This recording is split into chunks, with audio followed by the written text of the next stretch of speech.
Hey guys, what's going on? Brendan Miller here, back with another video, and today's video is very exciting. And I've always seen these diagrams in books and magazines and online of survival fishing hooks. Basically, if you were in a survival situation and you did not have a regular fishing hook, you could make your own fishing hook out of bone or wood.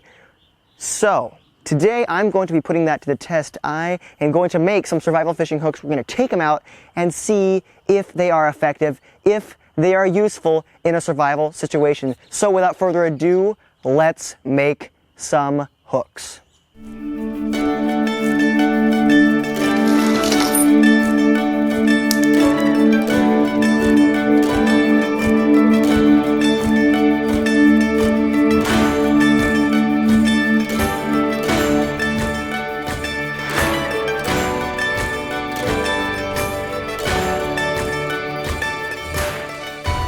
Alright guys, the hooks are made. I made 3 different kinds of hooks. The first hook is a very simple hook. It's just a bent pin. I figured this is the best case scenario. If you have a pin on you, you can bend it into a hook. We'll see if that works. The second one is a bone and wood hook secured with animal sinew to create a V shape. As you can see, the tip of it is very sharp. This looks the most like a traditional hook. And the last hook is the one I am the most skeptical about. It is basically a piece of bone sharpened at both ends. You put your line in the center and supposedly it lodges in the fish's mouth. Without further ado, let's go out and see if these hooks work. Alright guys, so I'm out here at a pond and I'm going to be testing out these survival fishing hooks. I'm going to be using a little ultralight rod and reel right here with some braid and just simply tying it to the hooks. I got some worms right here and we're going to try and catch some fish. Now I know there are some of you that are thinking, Brendan, why are you using a fishing pole? You should be using a hand line. And why are you fishing a pond? You should be fishing a creek or river or something that is way more accurate to a survival scenario. The simple reason is I want to give these hooks the best possible chance I can. So I'm fishing in a pond that has a bunch of bluegill in here. It's going to be very easy to see whether these hooks are effective or not. And I'm using the fishing pole to also help me get a solid hook set. So with that out of the way, let's get at it and see if we can't catch a fish with this hook. The first hook I will be starting off with is the V-shaped bone and stick hook right here. As you can see, it's shaped like a V. It's got a nice sharp point on there. We'll see if we can catch a fish.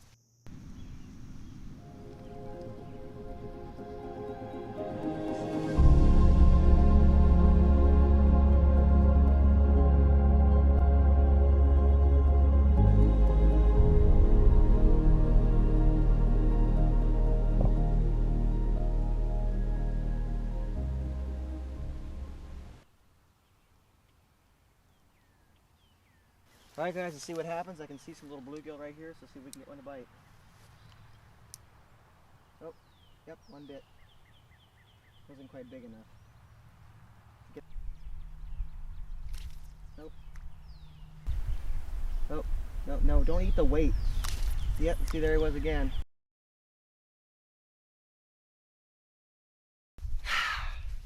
It's taking a while. Oh, okay.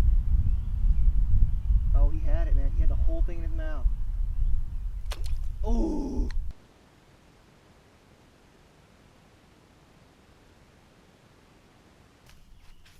"10 minutes in. Been fishing for 10 minutes. Had a couple fish on. I don't know. Eat the whole thing. Fish on! Yes, guys. Got him. Got him with the bone hook right here. Let me show you. Let me show you.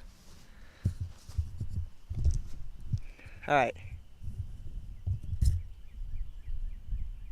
Check that out, guys. The bone is perfectly through his mouth right there, as you can see. So there you go, guys. Did catch a bluegill with that little bone hook. It took me like 10 minutes, I think is what we're at now on the camera. 10 minutes of fishing. I probably missed 12 or 13 fish.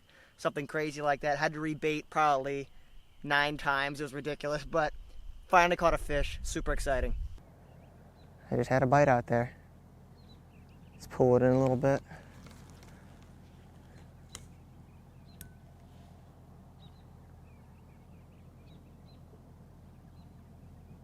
Nope, nope.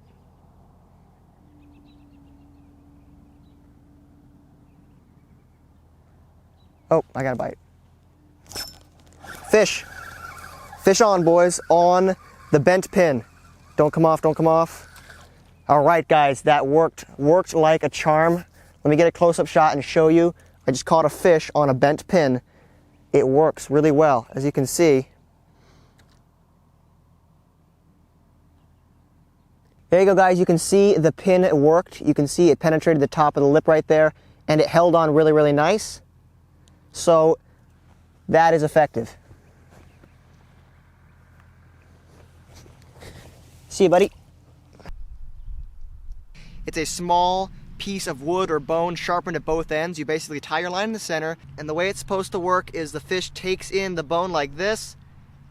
Then when you jerk, the bone sticks like this in the fish's throat because it's sharpened on both ends, and you can pull it out of the water. Now this one seems like the least likely to work for me. It takes a specific size fish for this to fit perfectly inside the mouth, but I'm willing to give it a shot. Let's see what happens.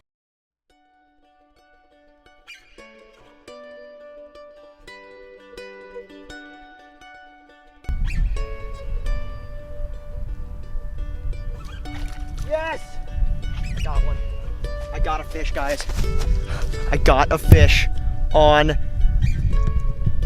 a survival fishing hook. Check this out. Oh, be careful. Don't come out, don't come out, don't come out. As you can see, it's buried down his throat, but it's lodged in there perfectly. Oh, I can see it, yeah. Let me see if I can get it out.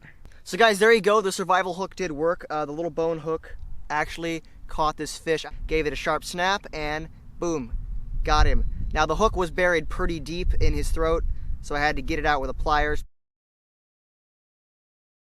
So as you guys saw in that footage, I was indeed able to catch a bluegill on every single survival hook that I made. Obviously the bent pin was the most effective. I think on my first cast I actually caught a fish, and it worked surprisingly well. It was by far the best out of all the three. Now in regards to the other hooks, the ones made out of bone and wood, those were probably the most challenging to catch fish with. The one hook, the one that's shaped like a V, the one that looks really cool, I thought it was going to be the best. I thought it was going to be really easy to catch a fish with it. Turns out it's a lot harder to catch a fish with that hook. I missed so many fish with this, and I'm not sure, is it because I made the angle too steep? Maybe I should have made the angle a little wider, but in any case, it was very, very difficult. One of the major problems I found with these hooks made out of bone and wood is that you have to have a fish with the right sized mouth. For the hook shaped like a V, I had to have a fairly large mouth fish because that hook looks small, but by the time you get worm on it, it actually becomes pretty bulky, and it takes a decent sized bluegill to actually be able to inhale that thing all the way into its mouth. And the same goes for the small piece of bone sharpened at both ends. It takes a specific size fish to be able to get to that hook to wedge perfectly inside the mouth. So what is my verdict on these survival hooks? Are they worth it in a survival situation? Are they going to catch you fish? Well, the answer in short is yes. I did catch fish with them, so they are effective. Granted, it takes a lot of work. I've been working on this video for 3 days. I've done 3 different outings, and it's been a challenge to try and catch fish with them. I had to make probably 3 or 4 different versions of the hooks, and each time I was refining them a little more until I finally got some that worked. So in a survival situations, they will work. You're going to have to spend a lot of time fishing, and you're going to have to constantly be making new hooks, because I broke 2 hooks just setting the hook on fish. So they're not the most durable things, and it may take some time to dial in, especially on the Y hooks, dial in the angle just right to be able to hook a fish. But if you're in a survival situations, these are better than nothing, and they definitely can catch you fish. So guys, I hope you enjoyed the video. If you did, be sure to leave a like, and if you have a question, leave a comment. Also, be sure to subscribe to the channel for more awesome fishing videos coming up. Check out my last videos right here and right here. And as always, get off your phone and get out and fish. I will see you next time.